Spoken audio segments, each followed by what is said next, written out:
Hey everybody, welcome back to Epicurean Expeditionist. A little something different today because, well, it's just one of those days and what I had planned fell through. So I didn't want to leave you guys without content any longer than I absolutely had to.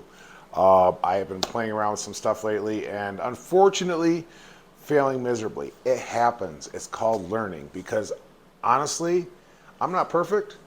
Yes, I make some great food, but when I try something new, I don't always succeed the first time, so I've been working on that. But that's coming up. That's down the road a little bit now. I wanted to address something that somebody said to me the other day. Somebody said, well, I can't afford a professional kitchen and professional supplies. I don't either. I hate to break it to you, but I am not rich. It's possible to have decent tools to work with without breaking the bank. I want to tell you that. My go-to pan, this right here, this is a Blue Diamond off of Amazon, under $30. It is a wonderful nonstick pan. I will tell you one thing. You got sponges like this in your sink, don't use this side. Use this side on it. Save yourself the hassle of having to get another one. Just use the soft side. Trust me on this. Same with my knives. This is an Amazon brand. I've had these for a couple years now. I don't remember what I paid for them, but they weren't super expensive. It was a whole set. You don't have to spend a ton of money to make really good food. Literally check out Amazon, check out the discount stores. I mean, obviously, you want to look at stuff that has good reviews and a good reputation. This had very good reviews on Amazon. Let me tell you, nice handle to it. The nice thing about this, it's got a metal handle, no rubber, no silicone, nothing like that. It's good metal handle. This can be put in the oven. The other thing, go to your local thrift shops. You never know when you're going to find a nice cast iron frying pan there for dirt cheap. You'd be amazed how cheap they go at thrift stores. I have one that I've had for quite some time. I got it as a gift. I will admit that. It was a hand-me-down, like it was my grandmother's, so it came down to me. But I've seen nice, decent-sized cast iron pans at the thrift shops for under 10 bucks. Just got to keep your eyes open. It's not about spending a bunch of money. It's about getting reasonably good tools to make great food with, to sit down and share with your friends and family and people that you might not have, friends you might not have met yet. That's how I like to put it.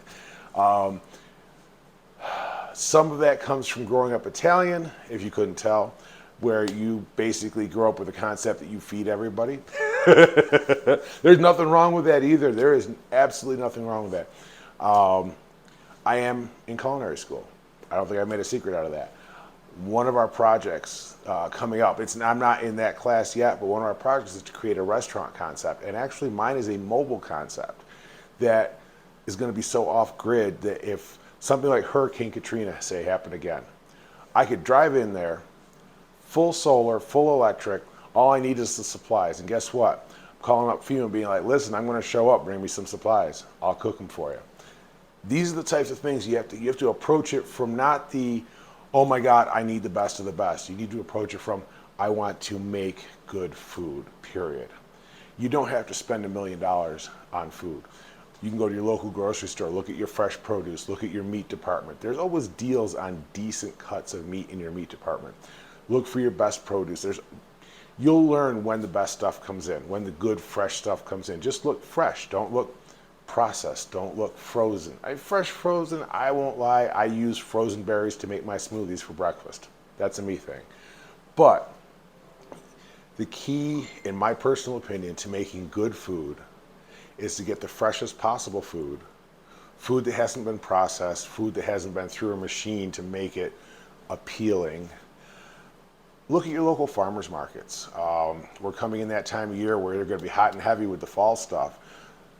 Gourds last forever. Well, not really, but they actually have a decent shelf time. So you want to get some squash. I've got some videos coming up. They're going to be addressing some of our fall favorites. Butternut squash, acorn squash, things like that. We're going to have fun with this. We are going to have an absolute blast, and we're going to have some amazing food. So,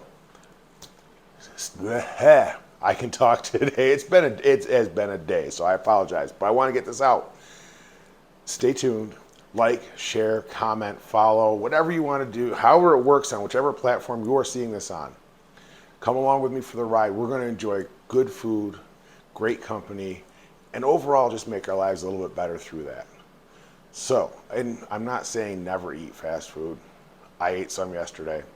First time in a couple months. I won't deny that. But just because I say make good food, it doesn't necessarily mean you have to do it all the time. I understand your schedule's crazy just like mine. There's days when it's going to happen. But if you can start with one meal a week that you are making at home, it's a start. And you'd be surprised where it'll go from there when you start realizing just how easy it really is to cook your own food. Remember, food is life, life is good. Let's eat some more. I love y'all. Like, share, follow, subscribe. I will catch you guys next time. We got more good food. Oh my God, we've got some good food on the way. You just wait and see.